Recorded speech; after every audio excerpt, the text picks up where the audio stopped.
I am Captain Spawn, and this is day 347 of Spawn Year.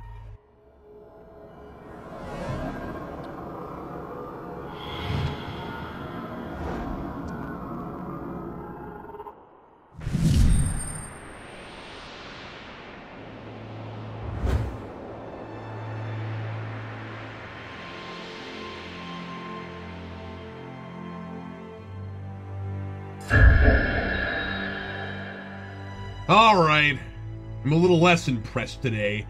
Jim Downing is simply not sympathetic.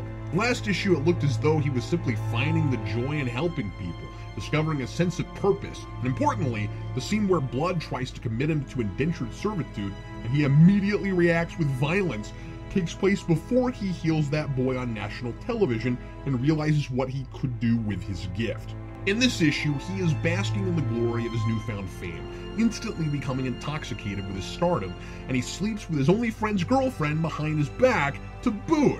Mark, having just lost his job whilst using Jim to try to make a name for himself, sets himself up as Jim's self-proclaimed manager, and only asks if Jim's fine with that after he starts booking more talk show gigs and is already taking a cut of Jim's money.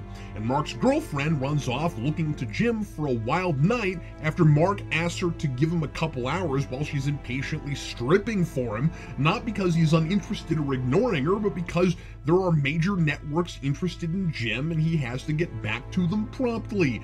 I guess the first issue with a new writer is like a first date.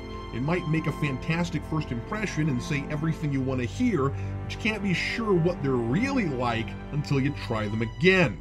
I really thought Carlton might make real, reasonable human beings out of these characters, but he's continuing with the McFarlane model of creating two-dimensional jerks just to jerk me around with cheap drama. Horrible people and misguided, deeply flawed, and even screwed up people can be fascinating, but I have to believe something happened to them that made them this way. Not that I'm looking at wooden people-shaped boards with angry words written over their heads and that's supposed to make me feel something. Sure, Jim is desperate to understand who he is, and Mark happens to be a really good organized manager. I like that idea a lot more than how it comes about, but I don't feel like the selfish and wrong things they do come from a character place. We don't need a typical cheating scenario to create tension between Jim and Mark. That should already come from his overbearing personality. But suddenly Jim really appreciates that trait because he needs something from Mark and doesn't even question how he went about it. Blood brings Jim in under the guise of a client wanting to make a business proposition with him, then takes him into a back room, and the dialogue exchange there is so obvious, Mark should realize something really dangerous is happening. But then again, Jim's demeanor and innuendo earlier practically screamed that he slept with Mark's girlfriend and he didn't pick up on it. Good thing he got canned as a journalist before he really embarrassed himself. Jim transforms into Spawn, mostly to give us an excuse for a couple of gorgeous panels of what some unsuspecting first-time reader actually bought this to see, and he grabs Blood's throat even though Blood proved last time he knows what Jim can do and is prepared for it.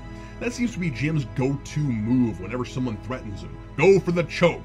Pretty soon, Krasinski is going to be as sick of drawing that as Capullo must have been sick of drawing Al slumped over in an alleyway. Blood gives Jim the briefcase and actually explains how this whole info ransom arrangement is going to work. Jim does what Blood says. He gets one piece of his past, stringing Jim and the reader along. Well, that's not fair. It's drawn out in that there's really no reason we shouldn't have learned the whole arrangement last issue, but Blood's plan makes a certain kind of sense. He controls Jim temporarily through blackmail and hopes that before he runs out of chips, he'll physically control the Spawn suit, which is what he's after. As long as Jim's past is sufficiently unusual and interesting enough to warrant all the mystery, it could be fun to discover it a piece at a time. The first thing we learn is that Jim may be married. There's a bunch of new retroactively added rules about hellspawns, or at least this one. The suit apparently gets more powerful with every person it kills, which has been vaguely alluded to but never made explicit, I don't think. I really like Blood's line, "You're more a vampire than I am," after that, but the similarities don't stop there.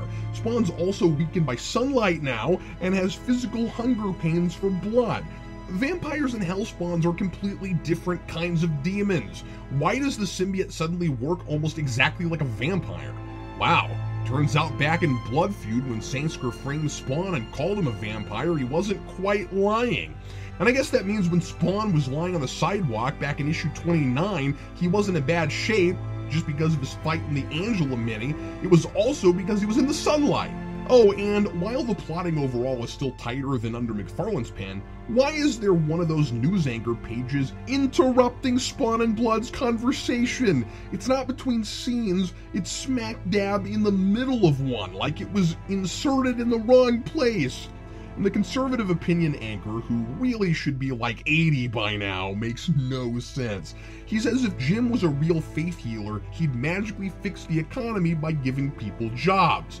Maybe Carlton is poking fun at or directly criticizing conservative journalists, but that's really stupid. Jim touches people and they're physically healed. Even if you think that's a hoax, he can't prove he has that power with economics. Finally, we get the aftermath of Sam's heart attack in issue 199, after the building fell in that supremely awesome fight from 198. In that issue, Sam appeared to have a heart attack after seeing Violator, which I could totally buy, but now it's made out to be all mysterious and supernatural, and Sam might not make it through. Jeez, now Sam injured in a hospital is the new dramatic Sam and Twitch motif. This series really has been around for too long. Kronansky's full-page drawing of Twitch silently sitting at Sam's bedside is one of the best pieces of art in the series. It's realistic, it's emotional, and it's incredibly detailed. This new style is contrary to the splashy, melodramatic action I love from McFarlane, but I almost like it just as much. It's brilliantly atmospheric, and I love the way blinding light creaks out from behind the shadows. Although the book is limping by in a comic industry finally driven by good stories over art, the art remains the best part. This was a step down from last issue, but perhaps it can redeem itself on a third date. Signed, Captain Spawn.